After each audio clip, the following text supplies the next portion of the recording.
Iya betul, ini rumahnya. Wow, keren ya. Dingin asri. Masih hijau. Itu Pade. Sampurasun, Pade. Sampurasun, Pade. Ganggu nih Pade lagi ngapain? Lagi cari keringat sedikit. Baik Pade. Ini dari mana? Dari main Pade. Pikir isi waktu enak ngobrol-ngobrol gitu. Mau mampir ke sini, jalan ke sini atau memang sengaja kemari? Pengen ngobrol bareng Pade. Oke. Silakan masuk, duduk dulu, tunggu. Saya ganti baju dulu sebentar. Boleh? Oke. Boleh sih ya.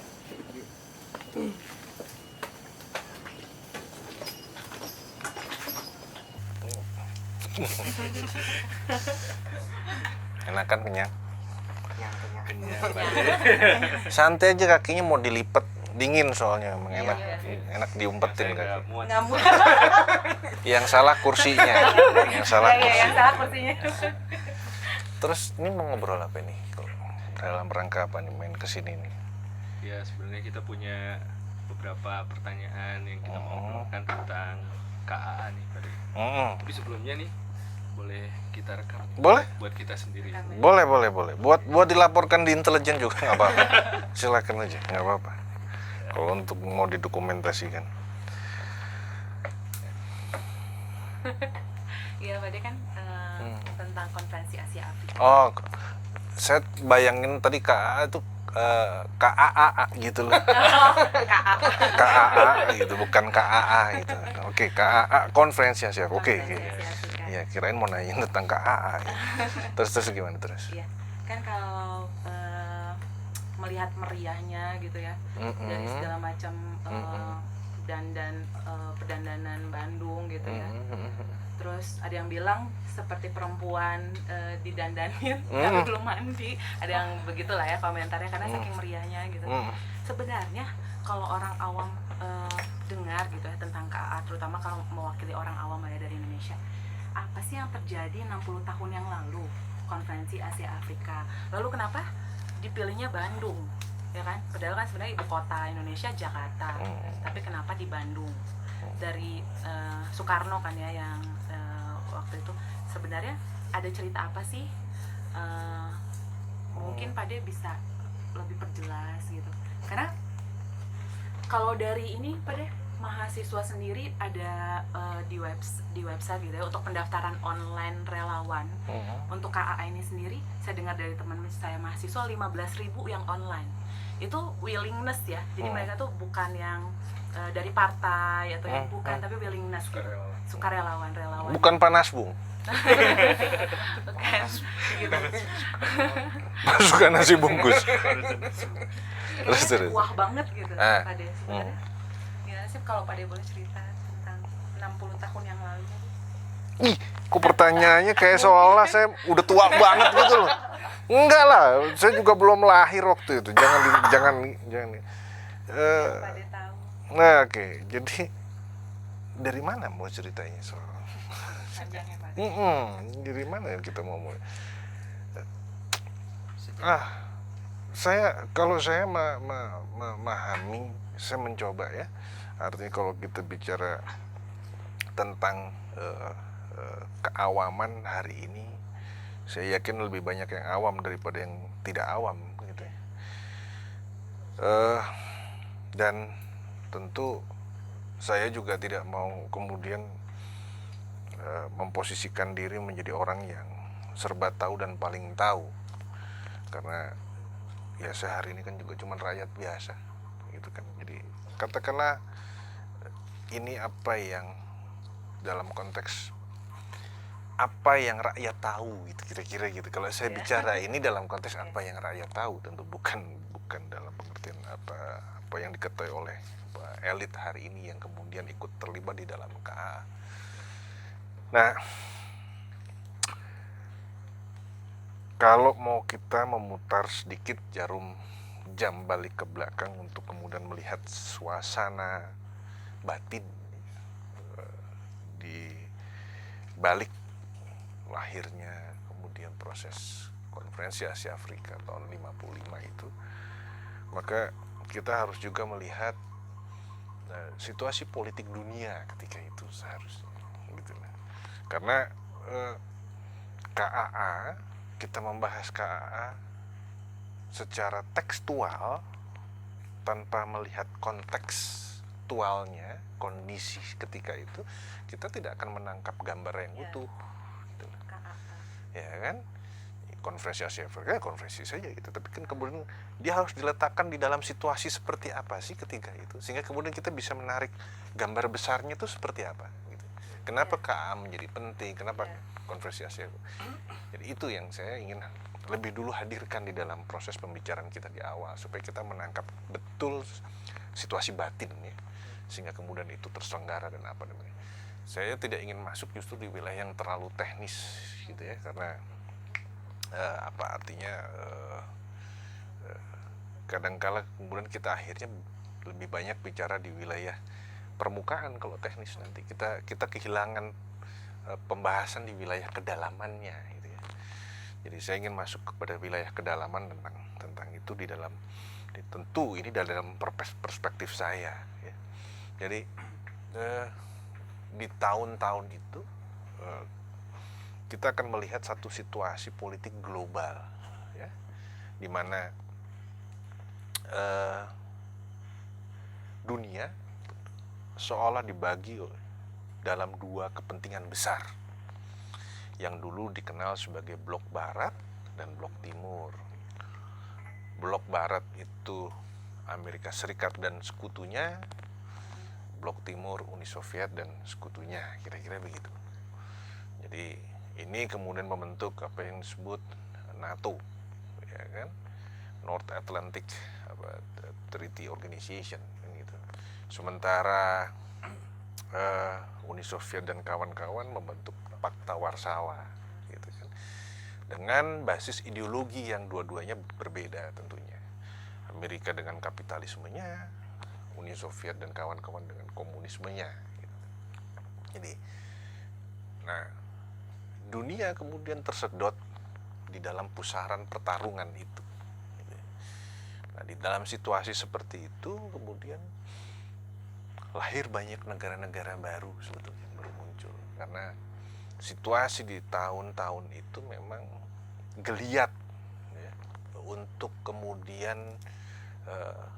ada keinginan untuk merdeka itu sedemikian kuat, sehingga banyak muncul negara-negara baru, termasuk Indonesia yang memang waktu itu baru berumur 10 tahun kalau kita dari konteks konferensi Afrika tahun 55 itu kan kita baru 10 tahun.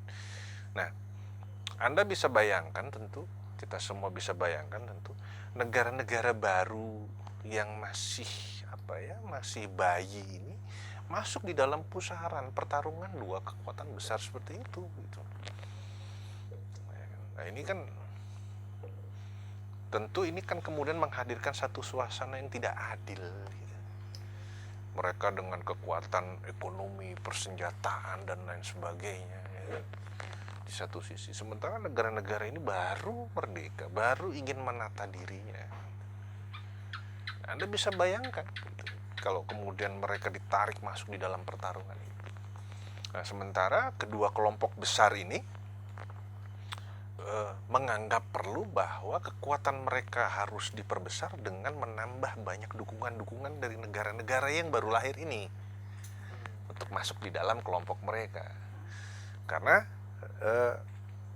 tentu ini juga akan bicara tentang bukan hanya soal dukungan dalam pengertian keterlibatan mereka, tetapi juga resources mereka diharapkan juga bisa kemudian digunakan untuk memperkuat masing-masing kubu itu. Jadi wilayah pertarungan itu akhirnya masuk di wilayah negara-negara yang baru merdeka itu. Gitu. Maka kemudian kita akan melihat bagaimana fenomena yang kemudian terjadi, misalkan terjadi pembelahan negara, misalkan dulu ada Vietnam Selatan, Vietnam Utara. Vietnam Selatan dikuasai oleh Amerika, Vietnam Utara Uni Soviet. Hari ini yang masih berlangsung itu Korea Selatan dan Korea Utara. Nah, itu kan sisa-sisa pertarungan zaman dulu sebetulnya. Jadi semua berebut sehingga kemudian akhirnya terjadi proses seperti itu. Nah, melihat kecenderungan seperti itu, maka kemudian muncul kesadaran di beberapa negara awal ya. Jadi kalau kita bicara konferensi Asia Afrika tahun 55, kita tidak akan bisa melepas juga dengan dari pertemuan sebelumnya tahun 54 yang dilakukan oleh 5 negara itu. Ada Indonesia, kemudian ada India, ada Burma yang sekarang Myanmar sebutnya, Pakistan dan Sri Lanka. Jadi mereka lah inisiator awal yang kemudian berkumpul bareng gitu dan kemudian sepakat bahwa ada satu keinginan untuk sebenarnya mereka tidak ingin kemudian baru saja merdeka kok masuk di dalam penjajahan lagi, kan lucu. Baru merdeka terus kemudian masuk lagi di wilayah dipenjajah lagi oleh 2 kepentingan besar tadi, ya kan? Membuat mereka merasa bahwa kalau mereka sendirian juga tidak cukup mampu menghadapi itu. Ayo kita bersama-sama, bergabung bersama-sama untuk kemudian lebih memberikan kekuatan untuk mengatakan tidak gitu. Jadi semangatnya tidak kepada keduanya gitu loh. Jadi, saya tidak mau ikut di dalam pertarungan Anda, blok barat dan blok timur itu. Jadi semangat itu yang paling penting, bahwa mereka tidak ingin kembali kepada mengulang sejarah sebagai negara-negara jajahan kembali. Baru merdeka jadi negara jajahan lagi kan konyol gitu kan. Jadi semangat itu yang sebetulnya menginspirasi 5 negara ini yang kemudian memperluas akhirnya menjadi konferensi Asia Afrika tadi, memperlebar dan menambah banyak negara-negara lainnya. Mereka ingin memastikan mereka tidak ingin terjajah lagi, karena sendirian tidak bisa, lebih baik kita bareng-bareng gitu, sebagai satu perasaan senasib sepenanggungan gitu ya. Di tengah cengkeraman 2 kekuatan besar seperti itu, yang paling mudah ya kita nggak bisa melawan sendiri-sendiri, kita Yang harus berhimpun. Waktu itu 5 negara itu, jadi ada Indonesia, ada India, ada Myanmar, ada Pakistan, ada Sri Lanka gitu kan penggagas awalnya. ya. 5 negara itu dari itu Ya, maksudnya bisa ya. Indonesia waktu itu memang Bung Karno yang memegang sebagai presiden, karena kita masih waktu itu menggunakan parlementer. Jadi masih ada presiden, ada perdana menteri. Karena tadi tahun 50-an itu sebelum keluar dekret presiden kita masih parlementer. Karena kita masih menggunakan UU DS 50, Undang-Undang Sementara 50. Dan sistem yang digunakan adalah parlementer. Bung Karno sebagai presiden dan kemudian waktu itu Ali Sastro Amijoyo yang menjadi perdana menterinya. Jadi akhirnya dalam konteks pemerintahan, karena presiden adalah kepala negara, kepala pemerintahan itu adalah perdana menteri tadi, ya perdana menteri yang Ali Sastro Amijoyo yang keluar gitu. Tetapi memang semangat ini ya artinya bahwa tentu apa yang dilakukan oleh seorang Ali Sastro Amijoyo tidak mungkin lepas dari apa yang diamanatkan oleh Presiden Soekarno waktu itu. Karena kembali lagi saya ingin mengatakan bahwa ini bukan soal proyek pribadi seorang Soekarno loh ya gitu. Bahwa waktu itu Soekarno yang jadi presiden, iya. Tetapi saya ingin mengatakan kenapa kemudian Indonesia, dalam hal ini Soekarno, mengambil inisiatif. Karena itu juga bicara tentang preambul undang-undang gitu. Dasar 45 yang mengamanatkan bahwa tadi kemerdekaan adalah hak segala bangsa. Oleh karena itu penjajahan harus di atas dunia harus dihapuskan demi kehidupan. Jadi semangat itu sudah ada. Itu yang mendasari Indonesia waktu itu mengambil inisiatif, Soekarno mengambil inisiatif. Jadi bukan soal gagasan pribadi Soekarno. Ini komitmen memang sudah diletakkan sejak awal bahwa kita tadi kemerdekaan adalah hak segala bangsa. Maka ketika ada 2 kubu kekuatan besar ketika itu yang punya kecenderungan untuk melakukan penjajahan ulang atas nama tadi pertarungan itu tadi, kapitalisme dan komunisme tadi, ya kita tidak mau gitu. Dan ketika kemudian itu disampaikan di forum 5 negara tadi, ya tentu ini menjadi satu kehendak bersama ya. Jadi senasib, satu perasaan gitu ya, sepenanggungan itu muncul gitu. Jadi memang ini harus clear dulu di awal, karena Konferensi Asia Afrika adalah satu kumpulan negara yang kemudian ingin menegaskan kembali bahwa ya mereka tidak mau terjajah, mereka tidak mau ada penindasan. Jadi kalau kita menengok kembali kepada hasil KAA dengan Dasasila Bandung, itu kan jelas sekali pernyataan-pernyataannya kan gitu loh, menghormati hak-hak dasar manusia dan tujuan-tujuan serta asas yang termuat di dalam piagam PBB, ya kan, menghormati kedaulatan dan integritas teritorial semua bangsa. Jadi mengakui persamaan semua suku bangsa, ya kan, besar maupun kecil gitu. Jadi ini yang memang sejak awal kan selalu diangkat oleh Bung Karno sendiri, bahwa tidak boleh ada eksploitation de l'homme par l'homme, eksploitation de nation par nation. Tidak boleh ada eksploitasi dari satu manusia kepada manusia lain, dan tidak boleh ada eksploitasi dari satu bangsa ke bangsa lain. Ketika kita bicara tentang bagaimana untuk memerdekakan negeri ini, Indonesia, itu kan semangatnya itu. Sehingga kemudian dulu Soekarno juga mengatakan bahwa musuh kita adalah neokolonialisme imperialisme. Karena neokolonialisme imperialisme itu ya penjajahan itu sendiri. Tetapi kan ini bukan hanya semangat Indonesia, tapi ini sebuah semangat yang universal sebetulnya. Mana ada sih orang yang mau dijajah oleh orang lain? Mana ada sih bangsa yang mau dijajah? Duduk sama rendah, berdiri sama tinggi gitu. Jadi tidak ada yang kemudian merasa harus superior ketimbang yang lain. Atau ada yang merasa menjadi ordinat dan yang lain adalah subordinat. Gitu. Pak De, itu bukannya yang tadi dibilang blok barat, blok timur perang dunia ya Pak De? Atau ya itu kan pasca Perang Dunia Kedua sebetulnya. Ya, pasca Perang Dunia Kedua, artinya ketika usai Perang Dunia Kedua, Jerman dikalahkan di Eropa, Jepang juga kalah di Asia kan gitu. Nah, dua kekuatan ini muncul gitu. Jadi di tahun 54-nya 5 negara ini memprakarsai, ya. 55-nya kemudian terselenggara Konferensi Asia Afrikanya. Jadi saya ingin mengatakan tadi, untuk mengundang banyak negara terlibat, Ya. tentu kan tidak bisa hanya dengan satu negara kan. Kekuatan daya undangnya gitu. Tapi kalau ini menjadi perhelatan inisiatif ini dibuat oleh 5 negara kan lebih kuat. Pengundangnya siapa gitu. Kan kalau kita bahasa sederhana hari ini, kalau terima undangan kawin itu turut mengundang, itu kan banyak tuh. Ya kan, namanya dicantumin turut mengundang gitu kan. Itu aja di kawinan aja begitu kan gitu kira-kira kan. Semakin banyak yang mengundang itu kan kira-kira semakin representatif gitu loh, ya kan. Artinya jelas bahwa yang menikah ini didukung oleh banyak pihak gitu kira-kira gitu kan. Bercandanya kan gitu. Ya sama lah artinya. Bahwa Konferensi Asia Afrika pun demikian. Jadi bukan inisiasi satu negara, tapi ini ada satu kesadaran bahwa tadi 5 negara di awal tadi sebagai inisiator tadilah yang kemudian mengambil gagasan awal dan melakukan kerja-kerja lobby politik ya ke negara-negara lain untuk ayo.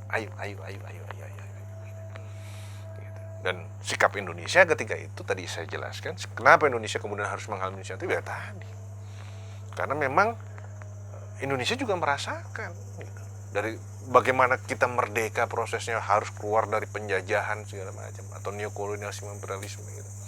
Nah, kita juga tidak mau masuk di dalam penjajahan baru kan gitu. Dulu selesai dari ini kemudian masuk cuman pindah penjajah saja kan konyol gitu loh, ya kan.